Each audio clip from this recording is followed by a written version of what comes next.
I'm profoundly disappointed in the results of our state. What's going on with California and Governor Gavin Newsom, the governor who plans to be your next president? Many argue Newsom ruined a city, ruined a state, and now they're concerned the U.S. is next if Governor Newsom ever gets to the Oval Office. California is sunny per usual, but I think a lot of people I think there's an epidemic and it's persisting. I feel like California is, in comparison to other states, is not doing very well. So a lot of people are like upping and leaving California, which is really sad to see that because, it seems like other states have better governmentship and it's more affordable for people to live. It's unaffordable, California. And the traffic is horrible and the homelessness is horrible. It's a beautiful place with beautiful weather. He's going to have to do a lot of work outside of California to sway people. I really don't have an opinion. I don't follow what he does. I'm a liberal, I'm a progressive. I like progressive policies, and he seems to be in favor of progressive policies. Whatever your opinion of Newsom, whatever your vote is going to be, facts are facts. What we have here is a brand new report card just delivered to me, grading Gavin and the Golden State. And the grades are, well, you decide for yourself after you listen to this exclusive investigative report. Heard here first. USC Professor Michael Mische is a leading economic expert on California and the economy. Professor Mische has been working on a data-driven research project reviewing California's progress or lack thereof ever since Governor Newsom took office. Now, Mische is going public with his findings, and he's agreed to speak with us as we share the data with all of you. Professor Mische is also going to be meeting with political leaders in D.C., Sacramento, Pennsylvania, Michigan, and Ohio to discuss his new research. We're reviewing the report card and investigating everything from the California economy and gas prices, minimum wage and homeowners insurance, housing costs and taxes, the fires and the massive homeless crisis, and the infamous bullet train high-speed rail, or as experts say, the boondoggle train to nowhere. What grade does Gavin Newsom get? What do you want folks to take away from this report card of yours, if anything? Information. Unbiased, objective, unfiltered information with data sources. When we look at sort of the rankings of the overall California spending on homelessness, we're number one. We spend more money on homelessness than any other state. We have more homeless people than any other state. We have more undocumented or unauthorized individuals in California than any other state. Our cost of auto insurance is about the 7th highest in the country. Our groceries, even though we are the #1 producer of agriculture, top 3 cost of groceries in the United States. Our labor participation rate is about average, but our unemployment rate is pretty high. Matter of fact, it has increased under Governor Newsom quite substantially, from like 4.8% to over 5%. Public safety is an issue for us. We're ranked 43 out of 50. That points to me to the quality of life. And fair to say we're the wealthiest state in the nation. We're the wealthiest state because we have the highest income taxes in the nation. We're second highest. Okay, so our individual taxes are about the 9th highest in the country. Our corporate 7th highest. Our property taxes are still pretty high, and we have the highest gasoline taxes in the country. So I think for a lot of people, other than the great weather, which we're enjoying today, the question is, what are we getting for our money? Our cost of living increased well over 50% under the governor. People aren't keeping up with the cost of living in the state, at least from the minimum wage standpoint. How then does Governor Newsom spin all these numbers and say things are great?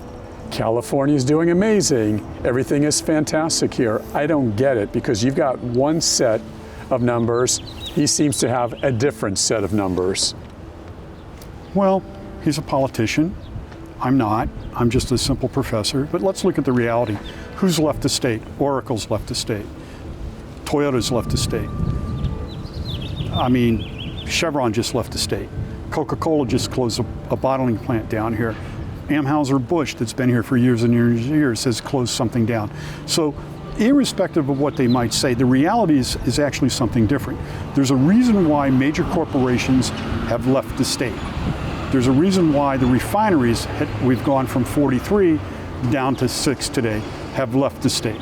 There's a reason why we're the most heavily dependent state on foreign oil imports, even though we have some of the most abundant oil reserves in the United States. So these are the facts. The increase in the cost of living, the increase in homelessness, the increase in the state budget, the increase in the state debt, total debt, the increase in unfunded pension liabilities. All of those things taken a total that occurred under his administration. Those increases are overwhelming Californians, putting many in the poorhouse. And California also has the highest energy rates in the nation. It's the most expensive state for gas, electric, water, recycling, cable, internet, just to name a few. In fact, the website utilityrates.com has just named California the state with the highest bill burden. The total monthly cost of all utilities and other essential bills is over $4,000 a month on average, or just over $50,000 a year, which is insane. And to make matters worse, California also has the highest mortgage costs in the U.S. Californians are suffering, and many say the U.S. is going to suffer if Governor Newsom is the next president. And if things are not bad enough, Professor Mische also explains Newsom keeps using taxpayer money to fund what experts say is the train to nowhere. Yes, we have quite a bit of research on the bullet train. What's the report card on that? It's resoundingly terrible. I mean, you can't even give it an F. It's that bad. Look, when did we start this thing? We've already spent a tremendous amount of money in it. The latest estimate is something like $130 billion to finish. It doesn't even go from downtown LA to downtown San Francisco. You know, it's behind schedule by 20 years. It's not going to be ready to 2038, 2040, along those, if it ever gets ready. One of the techniques that he's using to fund it is called cap and trade, which is now called cap and investment. So when we buy gasoline in California for our cars, part of that is about 28 cents. 25% of that goes to the high-speed rail project by legislative mandate. So, you know, one of the great arguments is, well, it's going to reduce emissions, it's terrific for the climate. Well, yeah, if and when it starts running in 2040 or beyond, all the money that you've spent for that right now hasn't reduced emissions by anything, because it doesn't exist.